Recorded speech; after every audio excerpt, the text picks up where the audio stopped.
et bienvenue à tous dans votre émission À vous l'information, l'émission qui va vous permettre de ne plus vous faire ni manipuler, ni tromper, ni escroquer sur les réseaux sociaux. Le thème que nous allons aborder aujourd'hui, ce sont les fausses informations ou encore appelées dans le jargon journalistique les fake news.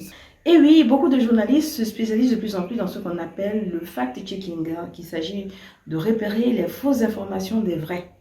C'est une nouvelle branche du journalisme qui consiste à vérifier toutes ces informations qui ont déjà été publiées sur les réseaux. Je veux vous dire qu'il y a plusieurs types de fausses informations. Il y a les informations qui sont des fausses informations qui ne sont pas à caractère de manipulation, c'est-à-dire ce sont des fausses informations qui se sont retrouvées là sur la toile par incompréhension ou par malcompréhension de ceux qui ont mis l'information. Il y a d'autres types de fausses informations qui sont des informations manipulées, qui ont été faites exprès en vue de manipuler, de tromper, voire même d'escroquer les populations. Et nous allons voir ensemble tout à l'heure tous ces types d'informations. Il y a enfin les informations qui sont là, qui sont de fausses informations, mais que tout le monde sait qui sont de fausses informations, car généralement utilisées dans de l'humour, ou pour faire des blagues, ou pour faire des parodies. Donc ces types d'informations, ce sont des fausses informations, mais ce n'est pas bien méchant, car en réalité, c'est de l'humour. Pour en revenir donc à la première vague d'informations qui concerne l'information qui se retrouve un peu par hasard, par malcompréhension sur les réseaux, ce sont des informations qui sont souvent mal interprétées et peut-être pas bien traitées par les auteurs qui ont publié alors l'information. Comme exemple de ce type d'information, il y a un certain temps, il y a un artiste dont je vais taire bien évidemment le nom, qui a été victime de ce qu'on appelle sur les réseaux sociaux une mort virtuelle. En effet, sur les réseaux, tout le monde a annoncé la mort de cet artiste, alors qu'en réalité, il n'en était rien. Ce qui s'est passé, c'est qu'en réalité, un fan de cet artiste a fait un article pour faire un hommage à cet artiste-là. Et c'était une poésie. Malheureusement, à la fin de cette poésie, la poésie faisait référence à quelqu'un d'autre qui est décédé. Donc, la poésie se terminait par « paix à son âme ». De ce fait, les commentaires qui sont venus en bas de ce post étaient RIP, paix à son âme, RIP, paix à son âme. Et donc de cette rumeur est partie tout simplement la mort virtuelle de cet artiste. Et c'est ainsi donc que la rumeur est partie de façon virtuelle et finalement de façon réelle sur la mort de cet artiste alors qu'il n'en était rien. Quand vous êtes face à une information de ce genre, la première attitude à adopter, c'est d'abord de faire des recherches. Cet artiste en question a forcément une page Facebook. C'est de voir est-ce que cet artiste en question n'a pas été sur scène ou n'est même pas actuellement sur scène alors que nous parlons pour faire un concert quelque part. Ce qui répond directement à la question.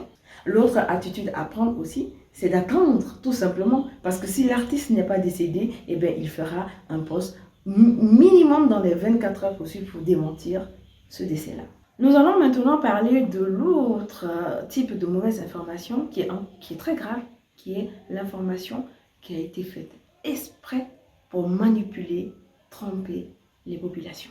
Et je vais donner un exemple très pratique de ce qui se passe, surtout en cette période de transition que vit le Mali. L'exemple typique de ces fausses informations que je vais vous donner, c'est le cas des politiques. Comme vous le savez tous, les hommes politiques en campagne utilisent ce qu'on appelle les sondages. Ce sont des sortes de fautes qu'ils font à l'avance avant les vraies élections pour voir leur cote de popularité. Et bien ce qui se passe, c'est que quand ils font ces genres de sondages, ils trichent un peu dans la manipulation et dans le traitement de l'information. Et je vais vous expliquer comment ils le font. Et bien par exemple, si un candidat A peut faire son sondage dans la commune 6, c'est un exemple que je prends, il doit normalement faire le sondage dans tous les quartiers de cette commune-là. Mais malheureusement, ce qui se passe très souvent, c'est qu'ils choisissent seulement des quartiers où ils sont populaires et ils ne font pas le sondage dans d'autres quartiers où ils ne sont pas populaires. Ce qui fait que quand on fact-check les résultats qu'ils donnent, c'est-à-dire qu'on va vérifier est-ce que réellement ce sont des personnes physiques qui ont voté pour eux, on se rend compte que oui, à la seule différence que en réalité, ces résultats ne concernent qu'un quartier au lieu de toute la commune. Et ce sont ces types de manipulations qui font que souvent, nous sommes très surpris quand les candidats font leur sondage, ils donnent des pourcentages qui sont très grands et au finish, quand il y a les vraies élections, on voit que les résultats sont autre chose. Donc ça, c'était l'exemple typique des cas des politiques. Mais il y a aussi d'autres cas. Dans le cas de la manipulation Il n'est pas souvent.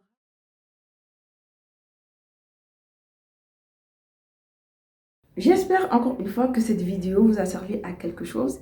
Et si vous avez aimé, je vous invite à mettre un pouce pour nous encourager dans notre travail. Et si vous voulez faire plus que cela, vous voulez nous aider dans la traduction de nos vidéos dans les langues locales du Mali, nous vous invitons à nous contacter sur notre page Facebook en inbox ou alors de nous appeler au 00223 62 02 44 28. Merci, vous êtes sur l'émission. À vous l'information pour vous éviter de ne plus tomber dans les arnaques, la fausse information, la manipulation et même l'escroquerie. À très bientôt pour une nouvelle émission.